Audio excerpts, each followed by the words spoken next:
가난한 자를 돌보시는 분이십니다. 우리 주님은 가부와 고아의 남편이 되시고 아버지가 되십니다. 시편 68편 5절 말씀에 그의 거룩한 처소에 계신 하나님은 고아의 아버지시며 가부의 재판장이시라 그렇게 되어 있습니다. 하나님은 우리의 삶을 중요하게 여기십니다. 구원은 천국에서 이루어지는 것이 아니라 이 매섭고 차가운 현실 세상에서 이루어지는 것입니다. 참으로 하나님은 고아와 같은 우리를 돌보아 주시고 가부와 같은 우리를 내버려 두지 않으시는 약한 자의 하나님이 되심을 인정하시기 바랍니다.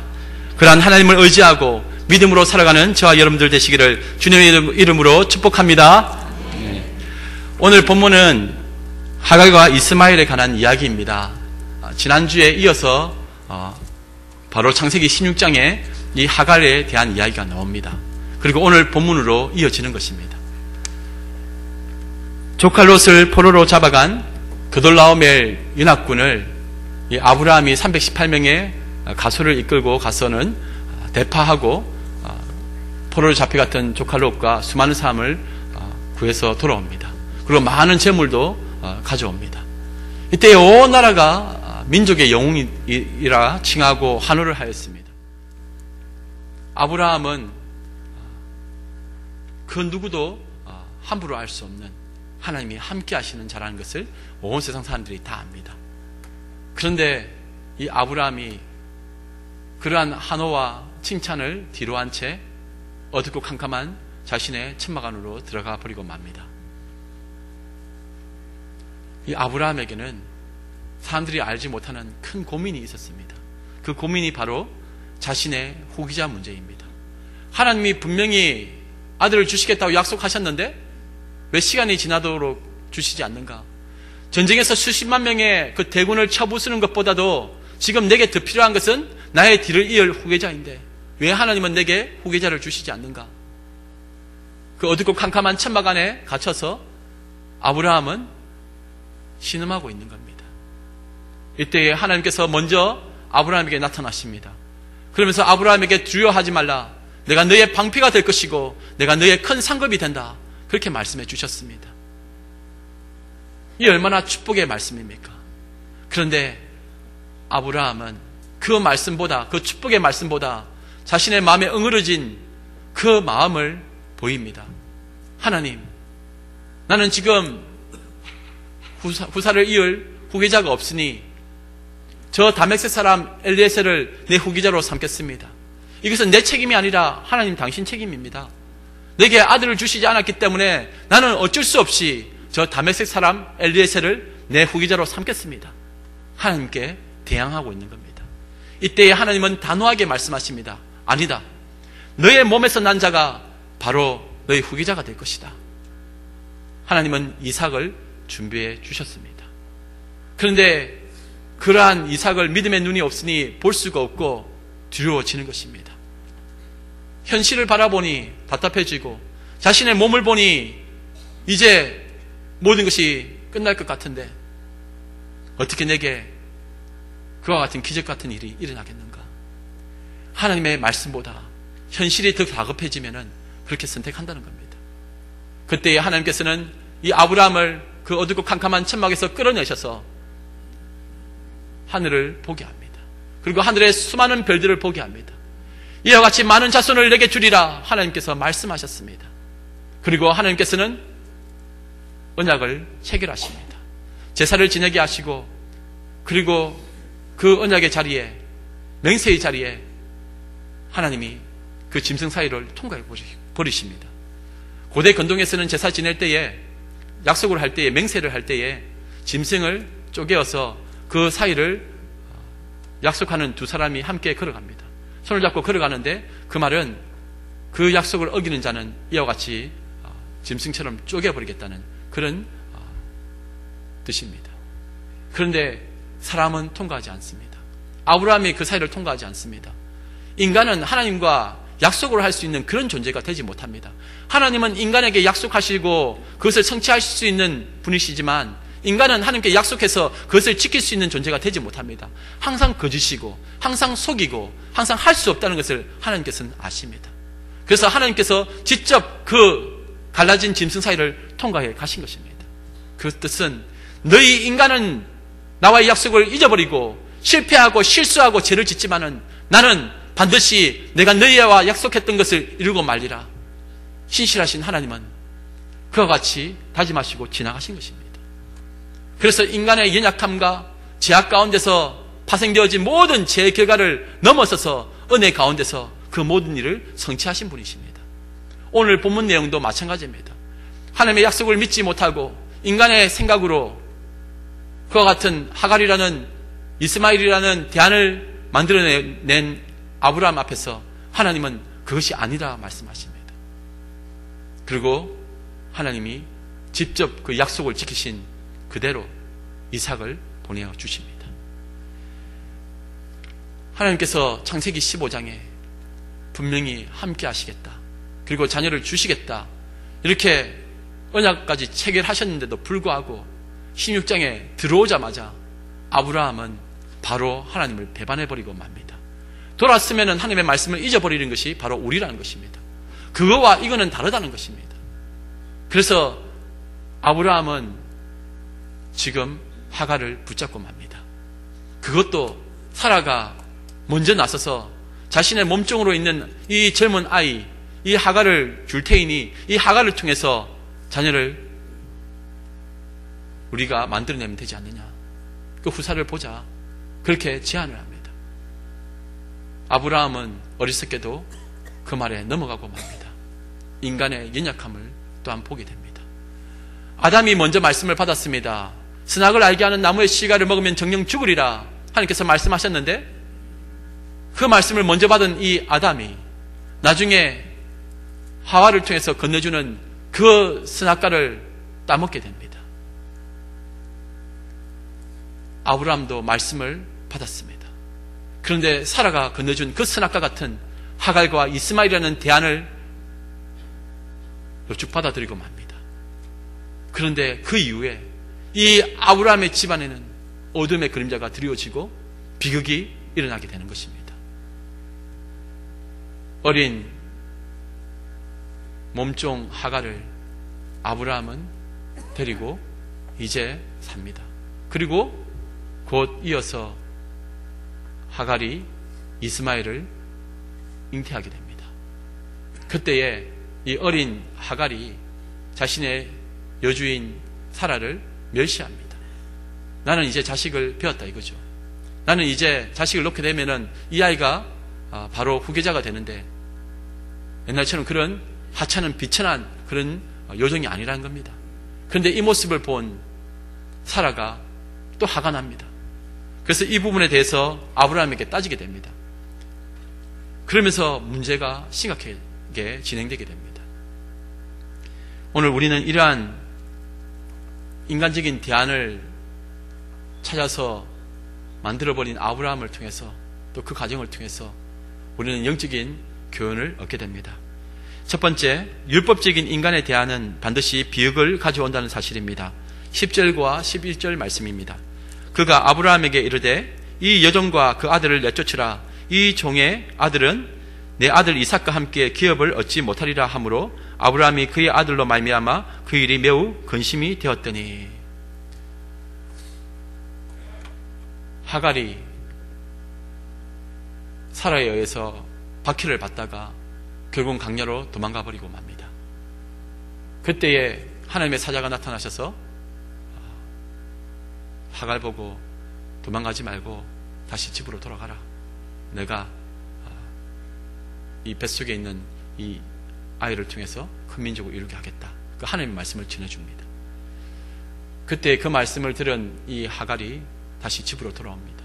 그리고 이스마엘을 놓게 됩니다. 이스마엘을 낳은 이후에 이제 관심은 온통 이제 아브라함의 관심, 온 그 부족의 관심은 이 이스마엘에게 있지 않았겠습니까? 이 모습을 멀리서 본 사라의 마음도 불편합니다. 많이 울었겠죠. 그리고 이제 더 당당하게, 기세당당하게 이 하갈이 또 살아가니까 그 모습도 꼴불견이었을 겁니다. 이런 모습 속에서 어느 날 갑자기 이삭이 태어나게 됩니다. 온 마을의 온 부족에게서 도련님 하며 칭찬을 들었던 이스마엘, 그리고 또 아브라함의 첩으로 또 그 자리에서 또 자리를 차지했을 이 하갈, 마음이 안 좋습니다. 이삭이 없었으면은 그냥 그 후기자가 되는 것인데, 이삭이라는 그 하나님의 은혜로 말미암은 이 대안이 나오니까 이제 마음이 무거워지는 것입니다. 아브라함이 처음에는 자신의 후계자로 다메섹 사람 엘리에셀을 세우겠다고 하였을 때에 하나님께서는 아니라고 하셨습니다. 그런데 하나님은 그 다음에 이 아브라함과 사라가 하는 모습을 보니 그때는 하나님이 개입하지 않습니다. 그냥 자신들이 원하는 대로 그런 비극을 초래할 수밖에 없는 그런 사람을 데려오게끔 하였습니다. 하갈을 데려오고 하갈을 통해서 이스마엘을 낳게 하셨다는 겁니다. 이것으로 인해 사라와 하갈 사이에, 이삭과 이스마엘 사이에 갈등이 생기고 아브라함은 굉장히 괴로워합니다. 이것은 신학적으로 보면은 여러 가지 영적인 의미가 있습니다. 특별히 갈라디아서 4장에 이 내용에 대해서 잘 설명되어져 있습니다. 이 이삭은 하나님의 은혜를 상징하고 또 이스마엘은 율법을 상징합니다. 갈라디아서 4장 21절에서 31절까지의 말씀입니다. 말해보십시오. 여러분은 율법 아래 살기를 원하면서도 율법이 말하는 것을 듣지 못하십니까? 율법에는 이런 기록이 있습니다. 아브라함에게 두 아들이 있었는데 하나는 여종에게서 낳고 다른 하나는 자유를 누리는 여자에게서 낳습니다. 여종에게서 난 아들은 보통 방법으로 낳고 자유를 누리는 여자에게서 난 아들은 약속을 따라 낳습니다. 이것은 비유로서 두 유자는 두 계약을 말합니다. 한 계약은 시내산에서 받은 것으로 종살이할 아기를 낳은 하갈을 의미합니다. 하갈은 아라비아에 있는 시내산을 가리키며 지금의 예루살렘에 해당합니다. 그것은 예루살렘이 아직도 그 자녀들과 함께 율법의 종노릇을 하고 있기 때문입니다. 그러나 하늘의 예루살렘은 자유인이었던 사라를 의미하며 그 예루살렘은 우리 모두의 어머니이기도 합니다. 성경에도 이렇게 기록되어 있습니다. 아기를 낳지 못하는 여자여 즐거워하여라. 해산의 고통을 모르는 여자여 소리 높여 외쳐라. 홀로 사는 여자의 자녀가 남편이 있는 여자의 자녀보다 더 많을 것이다. 형제 여러분, 여러분은 이삭과 같은 약속의 자녀입니다. 그때 보통 방법으로 난 이스마엘이 성령을 따라 난 이삭을 괴롭힌 것 같이 지금도 마찬가지입니다.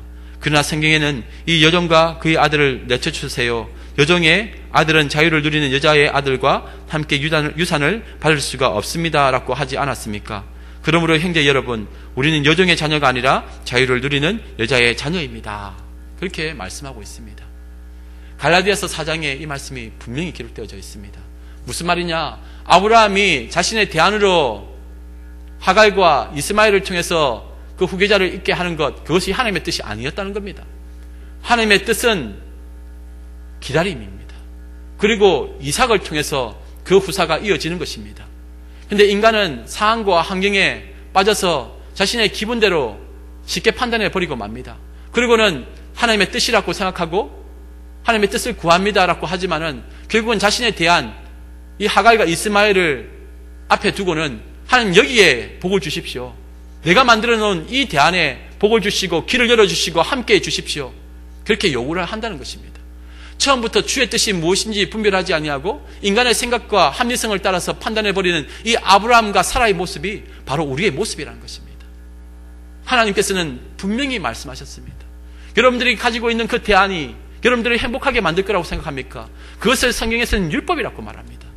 우리의 힘으로, 우리의 방법으로, 우리의 노력으로 의에 이르겠다, 만족을 얻겠다, 그것은 바로 율법적인 세계관이라는 겁니다.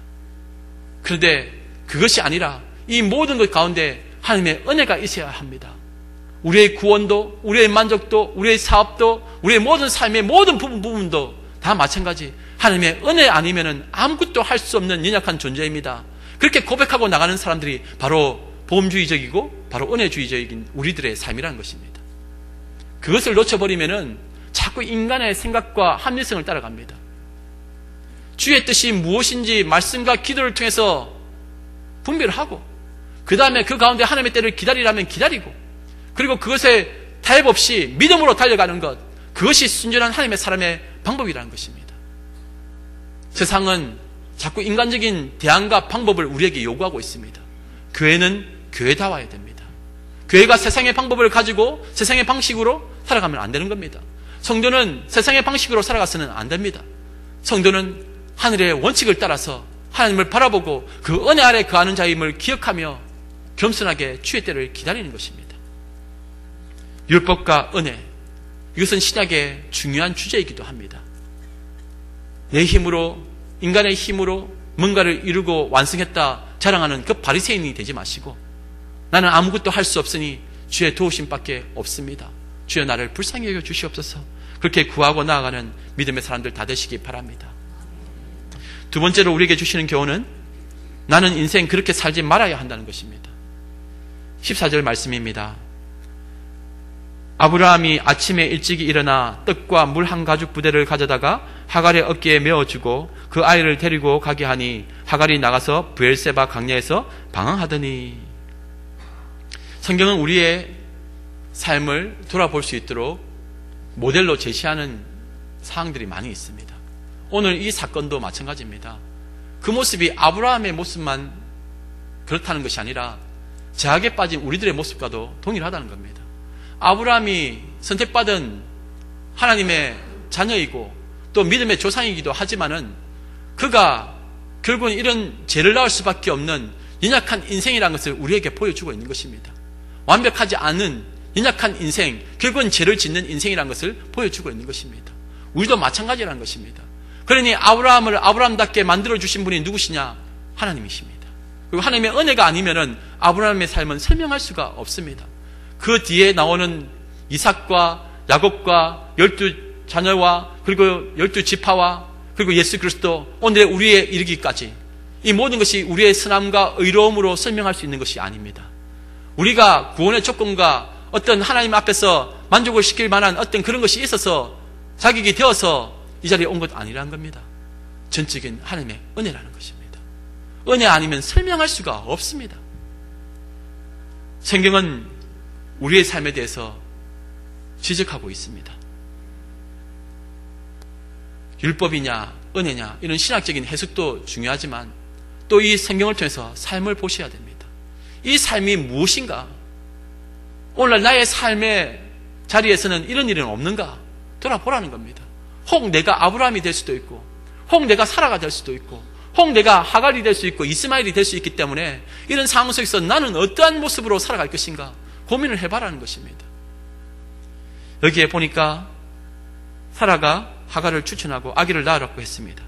그런데 이 하갈이 임신을 하고 난 이후에 태도가 다 확 바뀌어버립니다. 그 모습이 너무나 싫었던 겁니다. 그래서 사라는 하갈을 박해를 하고 내쫓아 버립니다. 하갈은 도망갑니다. 이것이 인생의 모습이란 겁니다. 그런데 우리가 이제부터는 시선을 다르게 돌려서 봐야 되겠습니다. 성경은 강한 자들의 이야기만 있는 것이 아닙니다. 우리가 아브라함과 이삭과 사라에 대해서 항상 좋게 평가하고 또 그들이 우리의 믿음의 조상이고 또 우리는 그의 뒤를 잇는다는 생각 속에서 이 성경을 보니까 이러한 모든 행동들이 당연시 생각할 수도 있다는 겁니다.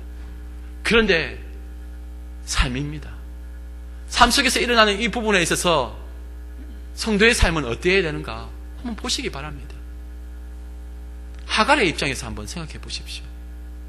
나이가 하갈이 몇 살이 되었겠습니까? 몸종을 할 것 같으면은 우리가 사극이나 이런 데 보면은 나이 많은 사람이 몸종하기도 하지만은 그거 말고 주로 어린 아이가 주로 이 일을 수정두지 않습니까?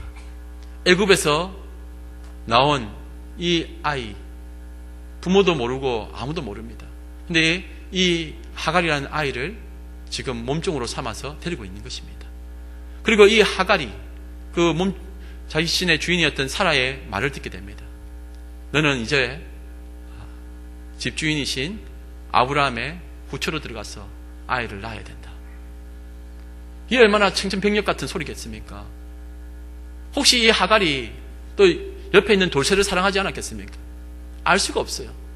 이 꼬마는 16살, 17살 아이라고 한다면 어떻게 보시겠습니까? 나이가 80세나 더 많은 할아버지하고 지금 같이 살고 아이를 낳으라는 거 아닙니까? 만약에 이러한 일이 요셉에게 일어났다면 어떻게 겠습니까? 어느 날 갑자기 이 요셉을 부르더니 안주인이랑 살아야 된다. 이 식으로 하면 이상하지 않습니까? 기가 막힌 노릇이죠. 그럼 우리는 어떻게 이럴 수 있나 소리 지르겠죠.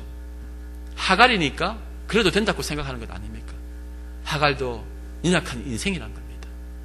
그 하갈이 지금 처음부터 이렇게 억압을 당하는 겁니다. 약자의 입장에서 한번 생각해 보자는 겁니다. 지금 강자는 아브라함과 사라가 아니라 사라이지 이 하갈이 아니라는 겁니다. 하갈의 입장에서 한번 보라는 겁니다. 약자인 이 하갈이 결국은 그 말에 순종해서 아브라함과 함께 삽니다. 그리고 이스마엘을 낳게 됩니다. 그런데 그 이후에 이삭이 태어나게 됩니다.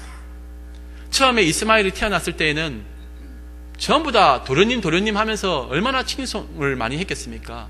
그리고 다음 후계자니까 잘 보여야 되니까 막 이렇게 고개를 숙이고 또 후대했겠죠. 하갈도 마찬가지 아니었겠습니까? 이제 이러한 이스마엘의 어머니가 되시니까 실질적인 힘을 가진 분이 아니겠습니까? 그게 다 잘 했겠죠. 그런데 그러던 어느 날 갑자기 사라가 이삭을 잉태하게 되고 또 출산하게 됩니다.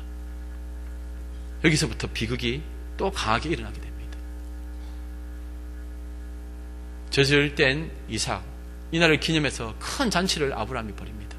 이때에 이스마엘이 이삭을 놀립니다.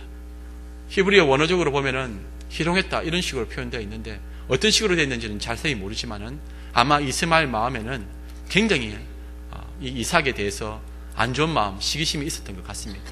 당연하지 않겠습니까? 지금까지 모든 사람이 자신을 우러러보고 도련님 하고 인정했는데 어느 날 갑자기 이삭이 태어나고 난 다음에 찬밥 신세가 되었다는 겁니다. 아버지는 관심도 없습니다. 이스마엘의 아버지가 아브라함 아닙니까? 근데 아브라함은 관심은 오직 이삭에게만 있습니다. 그러니 자신의 어머니 하갈을 보니 불쌍하게 여겨지고 자신의 모습을 보니 또 초라해지고 그 마음에 그 슬픔이 가득하고 또 억울함도 가득하고 하니까 그 이삭에 대해서 안 좋은 마음 가지겠죠. 그런데 또 하필 그것을 사라가 보게 됩니다. 그때 사라는 집에서 쫓아내려고 합니다. 그리고 아브라함에게 그 부분에 대해서 항의를 합니다. 그러니 아브라함이 이러지도 못하고 저러지도 못하고 큰 근심에 빠지게 되었습니다. 이때 하나님이 나타나셔서 아브라함 보고 도저히 함께 살 수 없으니 떠나가게 하라 그렇게 말씀하십니다. 그런데 한번 보십시오. 그 다음부터 이 아브라함의 태도를 보면은 도의적으로 해서는 안 되는 행동을 합니다. 어떻게 합니까? 그냥 그 다음날 아침에 일찍 일어나 14절에 떡과 물 한 가죽 부대를 가져다가 하갈의 어깨에 메어주고 그 아이를 데리고 가게 했답니다. 하나님은 물론 떠나가게 해라고 했지만은 이런 식으로 내치라고는 하지 않았습니다. 기다렸다는 듯이 자신의 골칫거리가 사라졌으니 이제 해결해버리고 말아야 되겠다. 이스마엘의 아버지입니다. 자신이 낳은 아들입니다. 그런데 이렇게 매몰차게 떠나보내는 겁니다. 아브라함이 다른 일에 대해서는 고민하더니만 이런 일에 대해서는 즉각적인 반응을 보입니다. 바로 우리들의 모습이지 않습니까? 명분만 얻게 되면은 가차 없다는 겁니다. 자신의 제약이든 뭐든 상관없이 정당성만 부여받고 합리화시키고 그 일을 감행해버리는 이 폐악한 모습이 바로 우리의 모습입니다. 그 눈물도 안 났을까요? 그래도 함께 살았던 기간이 있는데, 그리고 아브라함은 부자이지 않습니까? 집에서 그 많은 사람들이 있지 않았습니까? 재산도 많았고 힘도 많고 권세도 있는데 그 광야에 내모는 것, 이 얼마나 위험한 일입니까? 광야에 그 늑대나 흉악한 짐승을 만나면 어떻게 되겠습니까? 그 광야의 길도 모르는데 나가라고 합니다. 그것도 떡 좀 주고 물 한 가죽 부대. 그걸로 며칠을 버틸 수가 있겠습니까? 죽든 말든 난 상관없다는 겁니다. 가라는 겁니다. 그래서 어떻게 됩니까? 결국은 방황하였다 되어 있지 않습니까? 방황하였다. 길을 잃어버리고 말았습니다. 이미 예고된 내용 아닙니까?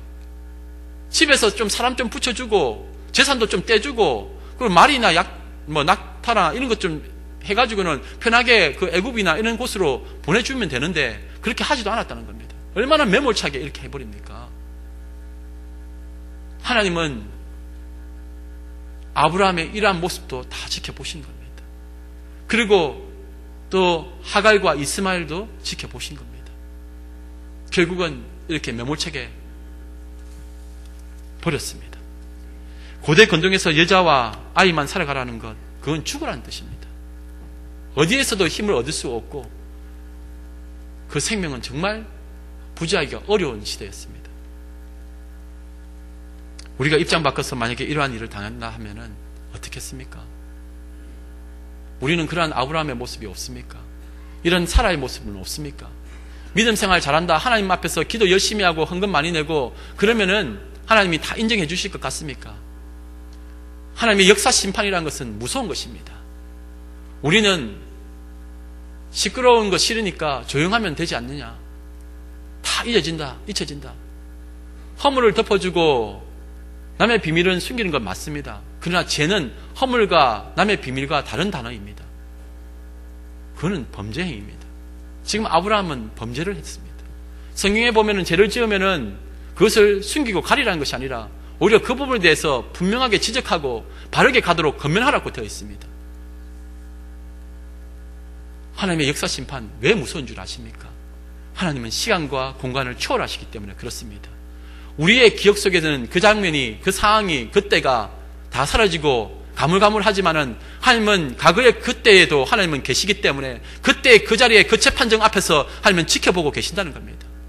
그러니 하나님 앞에서 두렵고 떨리는 마음으로 온전함을 다해야 되겠습니다. 여기에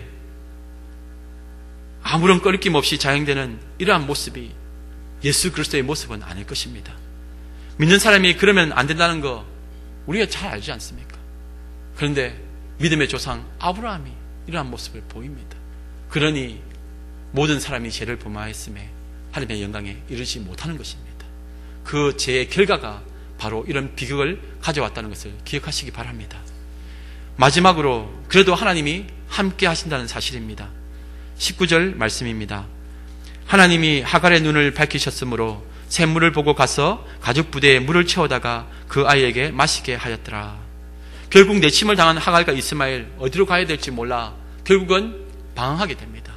브엘세바 강야에서 방황하고 어디로 가야 될지 몰라서 헤매고 있을 때 이미 물은 다 떨어졌고 그 낮에는 내리쬐는 태양 아래 그리고 밤에는 매서운 차가운 바람 그리고 짐승의 소리 얼마나 두려움이 컸겠습니까? 어린 아이를 데리고 그 가날픈 여인이 아이를 데리고 길을 가는데 이제 먹을 것도 없고 물도 떨어졌습니다.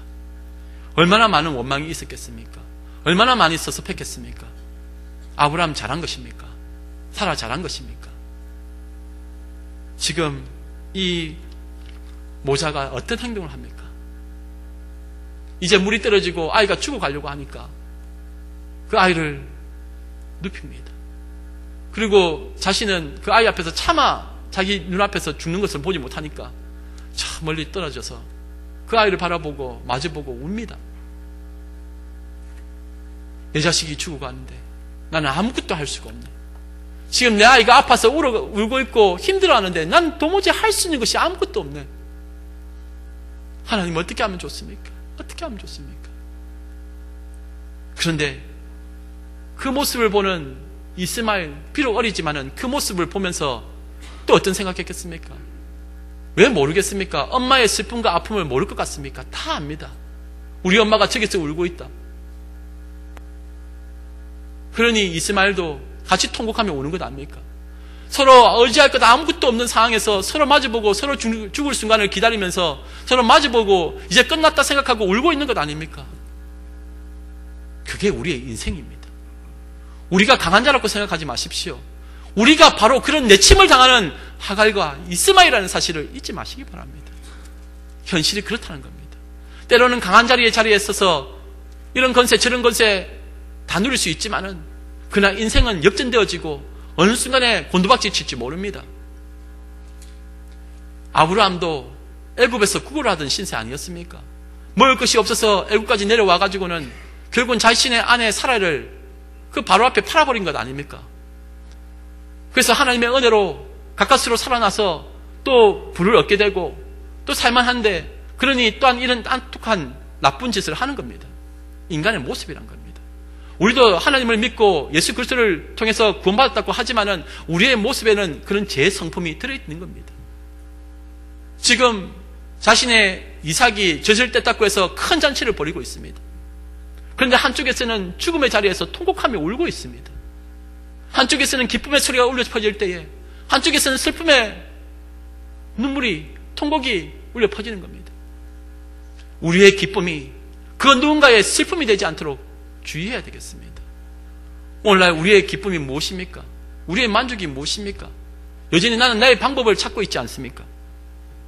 저도 홀로 가부였던 어머니가 형님 학교 등록금 때문에 마음고생 많이 하는 거 보았습니다. 반지도 팔기도 하셨고 또 많은 일도 하셨습니다. 그런데 하다 안 되니까 이제 돈을 빌리러 가는데, 돈을 빌려줄지 안 줄지도 모르는 상황에서 갔다가 거절당하고 돌아옵니다. 제가 어린 나이에 어머니 손을 붙잡고 그렇게 함께 걸어오는데 아직까지도 그 부산 진역 앞에서 걸어오는 그때를, 그 밤에 바람 불던 그 밤을 나는 잊지 못합니다. 그 소리에, 차 소리에 들려오는 함께 묻혀있는 우리 어머니의 울음소리를 들었기 때문에 그렇습니다.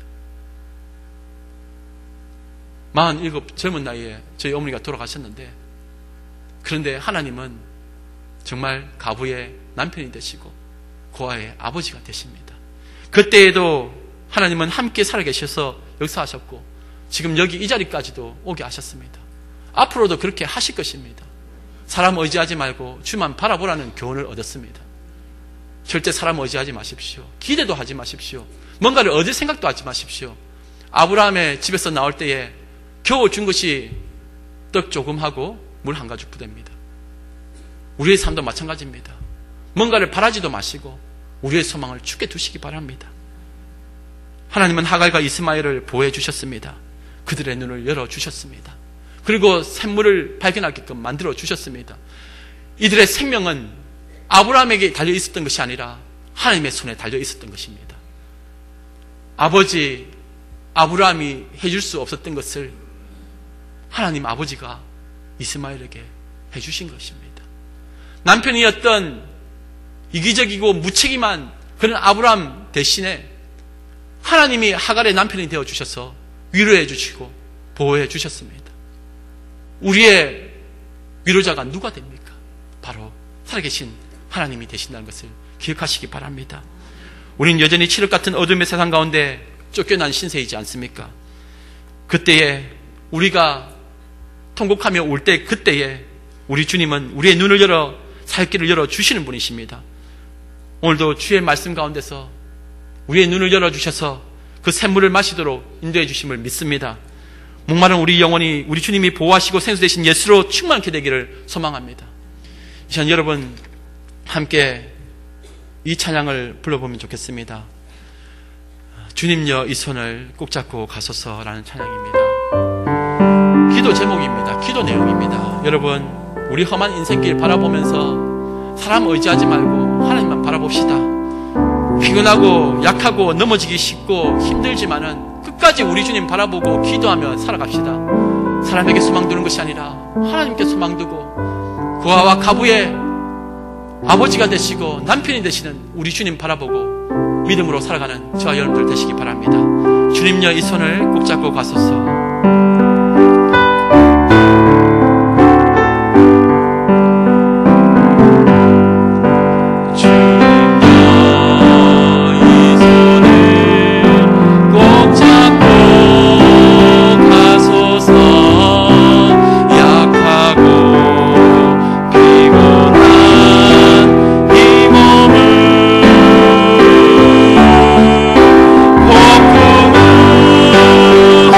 오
함께 하여 주시옵소서. 지쳐있는 우리의 손을 붙잡아 주시고 일으켜 세워 주시옵소서. 주님만이 나의 소망이 되시며 나의 남편이 되시고 나의 아버지가 되심을 고백합니다. 외롭고 고달픈 인생 가운데 오직 주님께만 바라보며 주님만 소망하며 주님 따라갈 수 있는 믿음의 사람들 되게 하여 주시옵소서. 그러한 믿음의 가정 되게 하여 주시옵소서. 우리 교회 되게 하여 주시옵소서. 다같이 주여 칼 맺히고 기도하며 나가겠습니다. 주여!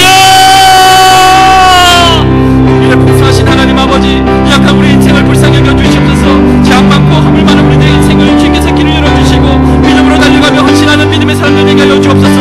아버지 하나님, 하갈과 이스마엘의 인생이 바로 우리의 인생임을 고백합니다. 아버지 하나님, 우리는 아버지 여전히 그 광야에서 눈물 흘리며 괴로워하고 슬퍼하고 있지 않습니까? 누가 우리를 도와주겠습니까? 이 차가운 매서운 겨울바람 속에 누가 우리를 구원하여 주겠습니까? 주여 나를 구원하여 주시옵소서. 우리 가정을 구원하여 주시옵소서. 주님 바라보게 하여 주시옵소서. 사람 의지하지 말게 하시고 사람 믿지 말게 하여 주시고 주님만을 의지하며 살아갈 수 있도록 주여 우리를 붙잡아 주시고 함께하여 주시옵소서. 참으로 구원과 가부의 아버지가 되시며 남편이 되시는 주님만을 의지하며 믿음으로 살아가는 저희들 다 되게 하여 주시옵소서. 주님 바라보게 하여 주옵소서. 사랑과 은혜가 충만하신 하나님 아버지, 우리가 바로 하갈과 이스마엘입니다. 우리의 고아됨과 가부됨을 아시고 우리를 붙잡으시고 끝까지 도우시는 하나님, 우리 주님을 바라보며 믿음으로 살아가는 저희들 되게 하여 주시옵소서. 이 험한 세상 가운데 우리가 의지할 것은 오직 하나님밖에 없음을 고백합니다. 우리의 연약함, 우리의 아픔을 다 아시는 주님께서 우리를 인도해 주심을 믿습니다. 여전히 세상은 우리를 속이고 넘어뜨리고 죽이려 하지만 때로는 강요로 아무것도 없이 쫓겨나기도 하지만 오직 우리의 생명은, 우리의 미래는 주님의 손에 달려있음을 믿습니다. 그러니 주님만을 바라보며 주님을 신랑 삼고 주님을 나의 아버지 삼아서 믿음으로 잘 이겨내며 살아갈 수 있는 저희들 되게 하여 주시옵소서. 사람 의지하지 말게 하시고 기대하지도 말게 하시고 오직 신실하신 하나님만을 의지하며 믿음으로 살아가는 우리들이 다 되게 하여 주시옵소서. 감사드리며 예수님의 이름으로 기도드리옵나이다. 아멘.